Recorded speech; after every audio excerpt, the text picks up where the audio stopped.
Donald Trump just shared an image of the American flag. Why now? It's a clear message: America first. Interestingly, the last time he made a similar post was back on January 2, 2020, and something major happened not long after. That post came just weeks before the markets took a nosedive in early 2020. So, what's on the horizon this time? The timing is no coincidence. And the clues are all in the charts. Quoting directly, when the desire for wealth takes over society, it won't just be earned through honest means. People will chase it through scams, manipulation, and cold-blooded speculation. Greed will twist commerce, destroy trust, and make markets a game of chance, exploiting people's desperation and turning entire communities corrupt. Bubbles will be inflated by calculated fraud, and when they burst, they'll devastate lives worse than natural disasters ever could. The poor will lose their savings, currencies will expand, then collapse, banks will fail, and even government securities will crumble. These crimes against financial stability will rob both the young and the old and fill graveyards and mental hospitals. That quote from Albert Pike was written long ago. But doesn't it sound like today? Think about it. When greed becomes the driver, chaos follows. And that's exactly what we're seeing now, not just in America, but globally. Governments fighting, tension rising, and all of it becomes a perfect excuse for the markets to move. But now, let's talk Bitcoin. And folks, it's not looking good. This is some serious bad news bears type of energy. There's a triple bearish divergence forming on the weekly time frame, which is a major warning sign. When this kind of setup appears, momentum dies. And that's been part of the game plan from the beginning. Spot the shift before it hits. We're seeing divergence from this point to this one, and to this one, and in 21 hours, it could become confirmed on the weekly chart. Let me repeat that. It's been triggered, but not confirmed yet. If Bitcoin doesn't make a massive move upwards within that window, this divergence usually leads to a drop to previous lows. Or worse, I mentioned before, it could dip, fake a move back up, and then really crash. That might be exactly what's happening, because once this move completes, even the 2-week chart might confirm its own bearish divergence, and that would mean one thing: the top is probably already in for Bitcoin. As for XRP, that one might still have some room, but Bitcoin, we could be staring at the beginning of the end for this cycle. A new all-time high is coming, and it might arrive sooner than most people expect. Once Bitcoin finishes this current leg down and hits bottom, we could see a strong rally that sets up a new high point. But don't get comfortable, that new high won't be the end. It'll likely be followed by a devastating reversal, the final kill shot that ties right back into Bitcoin's cycle. So here's the deal. Bitcoin has 21 hours to break out and move significantly to the upside, or the downward spiral officially begins. Now, let's talk about why this is even happening in the first place. INESIS just made its move. And if you've been following me, I told you this was coming. Their first major operation, a strike on 3 specific targets, was confirmed successful. All aircraft have reportedly left the area. The mission, according to them, was completed. But here's the twist: this isn't over. What the US just did here is likely going to escalate things. It's like pouring gasoline on an already burning fire. Do you really think the opposing side is just going to step back and say, let's all calm down and embrace peace? After this, not likely. Now more than ever, we're entering a tipping point politically, militarily, economically. This is the calm before the real storm. So the vice president has stepped in, and he's saying something important.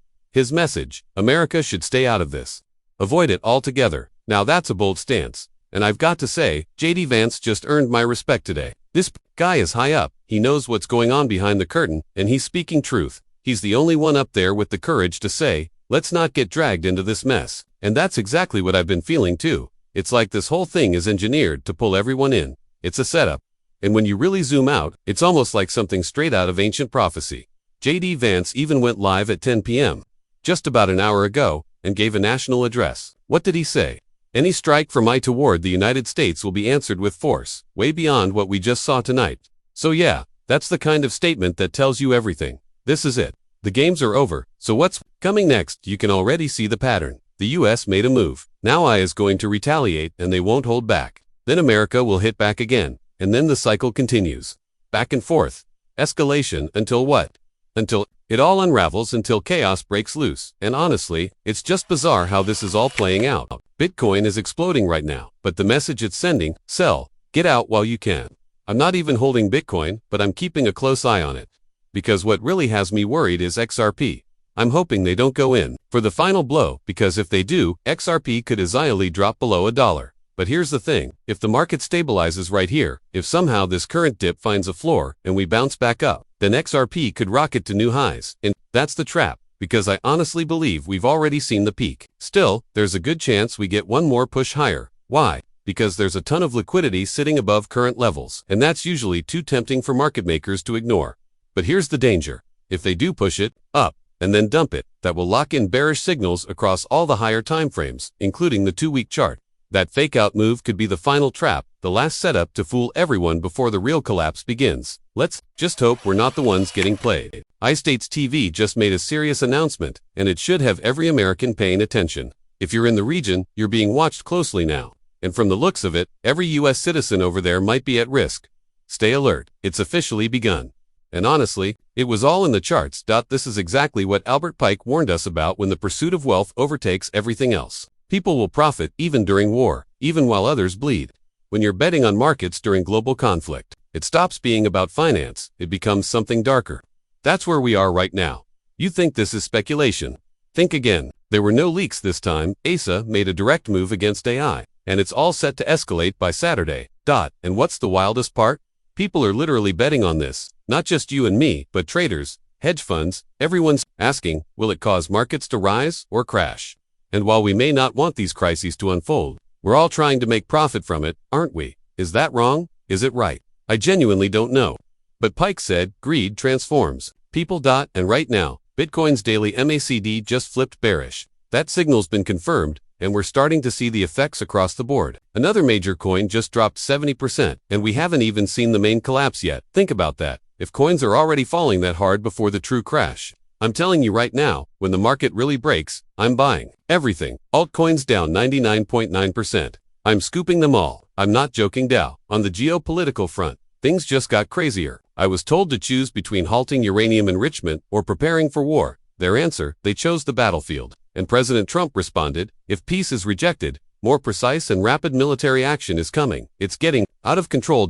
And now we're facing a critical point for Bitcoin too. If it doesn't skyrocket very soon, the weekly triple bearish divergence will be confirmed. That's one of the rarest and most devastating bearish signals we ever see, and it snowballs into the 2-week and monthly charts too. So what's next? We may be watching the start of a full-blown external crisis unfold across 3 different fronts, and all while Bitcoin looks eerily similar to its 2020 to 2021 price action. But here's what might fool everyone. If they dump the price now, just to pump it one last time, people will think it's a reversal. Then, boom, a crash out of nowhere. And those true dumps, they don't drag, they happen fast. Same as the real rallies, big moves don't waste time. Meanwhile, officials are briefing military units, and I may retaliate at any moment. The altcoin BTC pairs are heading straight to their range lows, which could mean altcoins are about to get obliterated. Bitcoin dominance is already pushing toward its previous high, just like we predicted. Now, we wait for that final top. Once it's in, the reversal will be swift. And breaking news, NYT reports that naysayers have officially entered the fight. Alongside it's official. The battle is live. Apparently, this whole event was strategically timed to sabotage peace negotiations. Why? Because profit thrives in war. That's what Pike said, and ironically, we're all part of it. We don't want this, but are we benefiting from it? Hard to say. Maybe that's where morals versus market mentality collide.